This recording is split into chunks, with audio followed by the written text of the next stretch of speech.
Hey there, this is Jeremy G, and I just want to make a quick unboxing, setup, and review video of my brand new ARRIS Surfboard S33. I just picked this up because my current modem hasn't been allowing me to hit the full download speeds that I'm paying for, and I read a lot of good reviews about this modem online. With that being said, I'm really excited to set this up and try it out, so let's get straight to the unboxing. Ready, let's unbox this guy. So it opens up from the side like this. We got our quick start card, which we're going to be using to set this up. This is the modem itself. Alrighty, that's what it looks like outside of the plastic cover.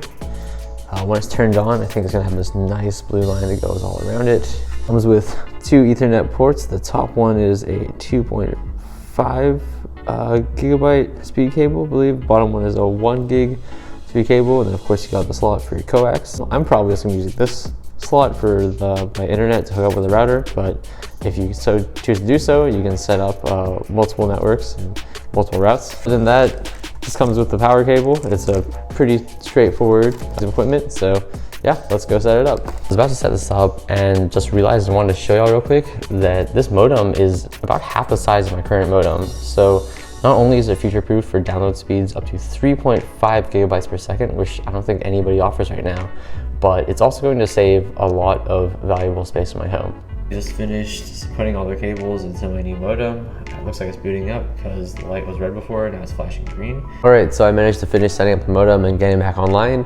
The setup was super simple using the ARRIS Surfboard app and also the app of my internet service provider to activate the device.